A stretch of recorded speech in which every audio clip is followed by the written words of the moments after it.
shit. Only 50 days to download. I'd better do a prep video.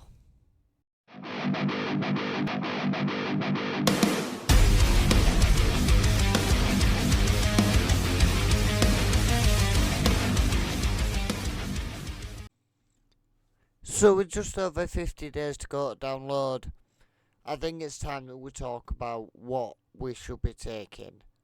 Now, I want to just explain that I will be in access camp. I'm not a general camper. This is because I have multiple sclerosis and my legs are pretty fucked. What you gonna do? So the first thing I'm gonna talk about is the tent that I will be taking.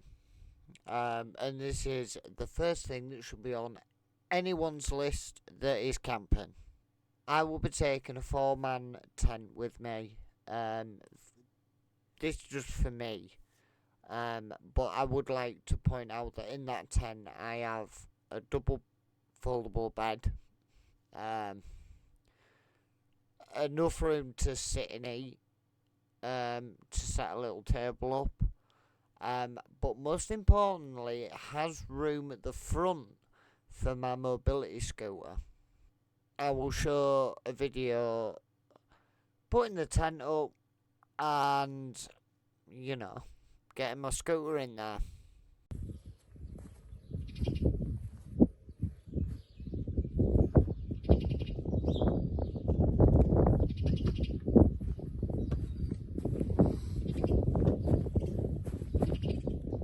It's time.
Tent.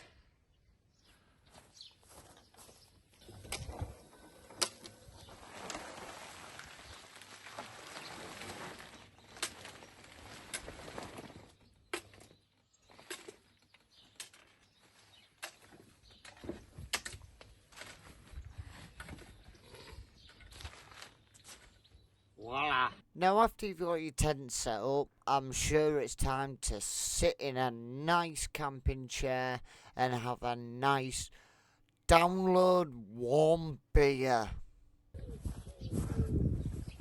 Second most important thing is a chair, so you have somewhere to sit when you're fucked after putting your tent up.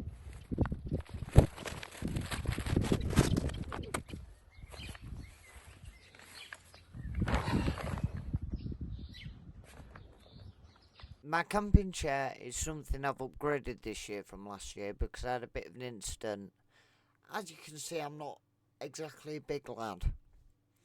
And I sat down on my chair and went straight through it. It was quite an amusing moment. So I upgraded, got nice chairs because this year, obviously, we've got 2 days where there's no music in the arena. So I'm assuming I'm gonna spend more time at my tent. So to me, this is a valued investment.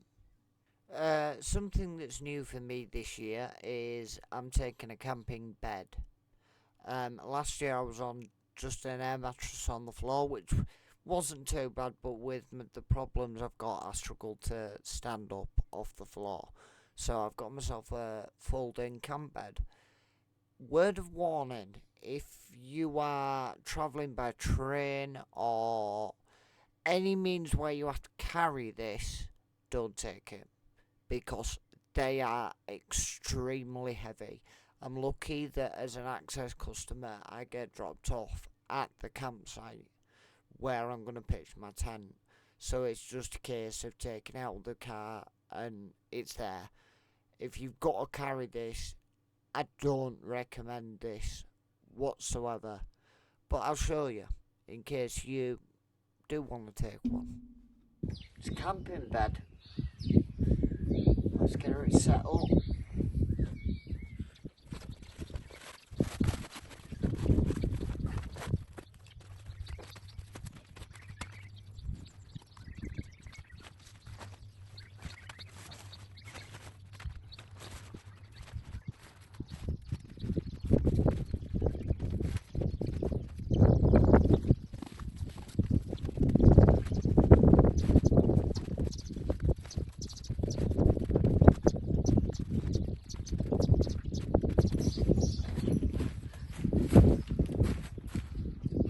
Now I'm a little bit of a pansy when it comes to being comfortable.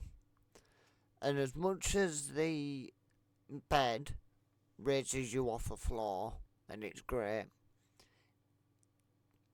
they could be comfier. So I put an air mattress on it. And it transforms the bed completely. It's like you're back at home in your own. It actually is incredible. And also, I've got a new thing again for this year, which I will show you in this video. Hey babe, I bought something for this year that means I don't have the effort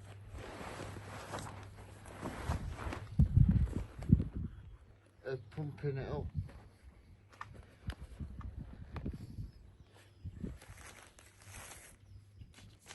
Best gizmo you can buy. Saves you a lot of flaming blowing.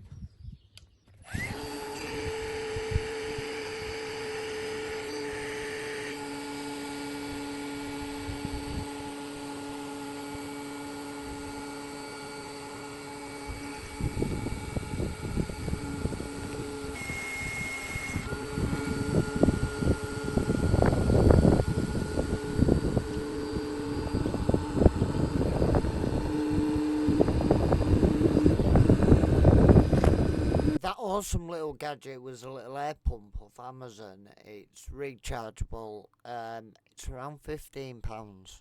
I cut that clip a little early because I was going to embarrass myself moving a double air mattress and getting it in the tent. What about the bed situation? I take pillows, a blanket which I lay over the mattress, a duvet and a sleeping bag. because I don't like to get cold. I feel the cold really bad, and it does drop cold at Donington. Don't don't be mistaken that because it's June, it's going to be hot, because even last year with the temperatures being as high as they were on a night, it still dropped in cool. So make sure you've got enough stuff to keep warm. Cooking. So you can just buy food there. That's completely up to you. But this is for the people that want to take stuff to cook. Whether it be breakfast or on an evening, whatever. I don't recommend taking anything fresh. It it it doesn't last long. Take tin stuff.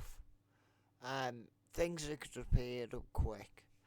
Now, no gas is allowed in the camp at all, unless you're in camper van and you've had it fitted professionally. You can't have any gas at all. So this leaves such as hexy stoves, methylated spirit stoves, all that sort of thing. I personally use a hexy stove. I've never had a problem with one. But the only thing I do recommend with anything at open flame like that is get a fire guard.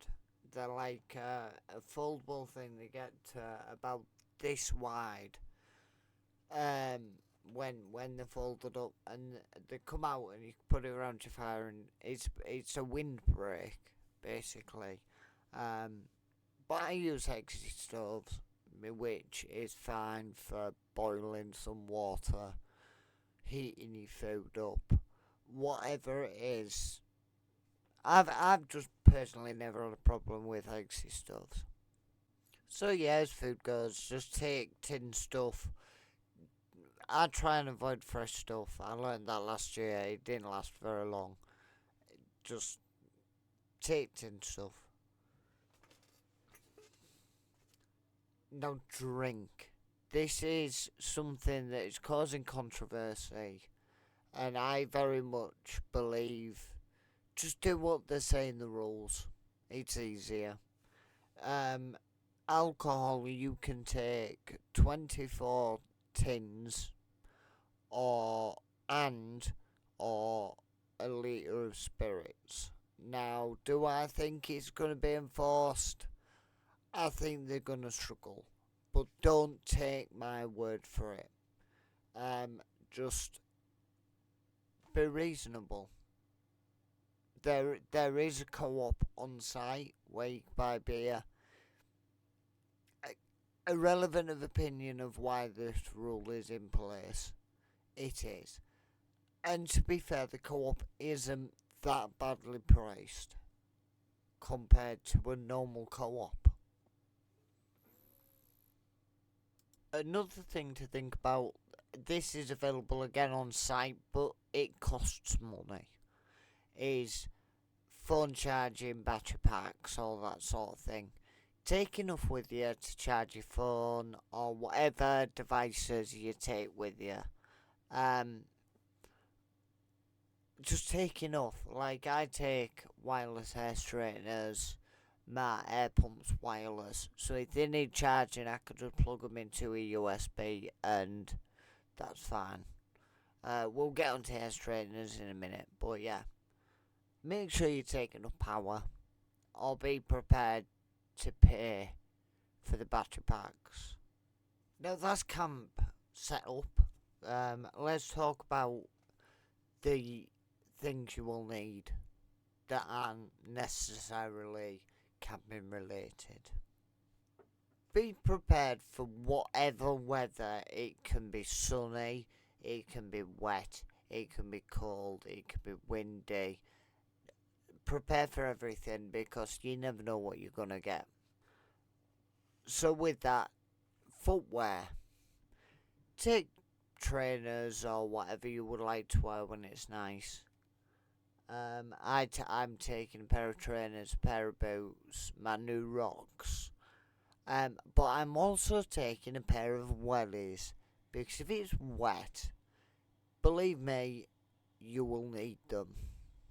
And on about weather, make sure you take waterproofs, but also sun cream after sun, a woolly hat, a sun hat, sunglasses, all that sort of things. Just prepare for any weather because it can be unpredictable. Now, one thing is you want to take, there are showers available. You can buy upgrade packages, whatever, but showers are available. So this BO, no need. There is no need for it. Take deodorant and all of that. Other things I'll be taking to take care of myself: air shaver, hair straighteners, all that sort of thing. But take sort of shower gel, shampoo, conditioner, because you can't get a shower on site. It, you know, they're there. Now, if you are like me, most of the females, to be honest, some of the guys, make sure you've got all your makeup wipes, baby wipes. Baby wipes are a lifesaver. Believe me, you will find uses for baby wipes you didn't even realise existed. Make sure you've got all of that sort of stuff. I take eyeliner and all of that, nail varnish, as much as it's virtually non-existent at the minute. I'll have nail varnish, everything else. Just remember that there is no electricity there, so anything that you take that needs electric needs to be wireless. It needs to be a portable thing. So like my hair straighteners, like I said, my shaver, my beard trimmer, whatever, they're all battery powered. And the biggest thing, take toilet paper. Because I can guarantee within 3 hours of them festival gates opening, there'll be no bog roll left in the toilets. So just take your own. Trust me, take your own. Now, just before we move on to the last part of this video, remember to take enough clothes to last you. The thing is, you're there 5 days, but I always take 7 or 8 pairs of everything. 7 or 8 jeans, 7 or 8 t-shirts. Mainly because if it does rain and for whatever reason you get wet, there is nothing worse than standing there soaked. The same as if it's overly hot. The last thing to do is be in a t-shirt that's dripping with sweat. So take something that you can just get changed. And another big thing, and this will come in handy, especially for new Rock and Doc Martin wearers, a first aid kit. Lifesaver when you have a blister. You never know, you may need it for other things, you may need a plaster because you cut yourself, whatever. A first aid kit, to me, is a no-brainer. So all in all, that's everything you're gonna need for a comfortable festival. Obviously there are things such as my mobility scooter, my folding bed, that you don't necessarily need to take, but as an access customer, these are things that I require. Some of the other fun aspects of Download is fancy dress, dressing up, things like that. I am a member of an unofficial Discord for Download, link in the description. We are doing a horror theme sort of dress up. So take costumes, anything that you wish to make it fun. The only other thing that I haven't mentioned on any of the lists, because a lot of people have them on their phones, are lights. Take a torch or something like that, because if your phone dies, you need it. I take a load of little LED lanterns because I like to see. But you know, that isn't a necessity. It's just something I think it kind of is. So yeah, I'm gonna leave links in the bottom. Please like and subscribe if you found this helpful. I stream on Twitch. I'm on all social medias. Monsters Can Fly. And yeah, come say hello. Twitch, we hang out and listen to music and chill out to some awesome tracks. Um, I'll leave links to the download Discord that I'm a member of. I will also leave links to my personal Discord for Monsters Can Fly. If you're also going to download this year, and you happen to see me, don't say hello. You know, I'm perfectly friendly. You can't miss me. I am the disabled guy on a bright orange mobility scooter. I can't be missed. So yeah, thank you for watching and see you all at download.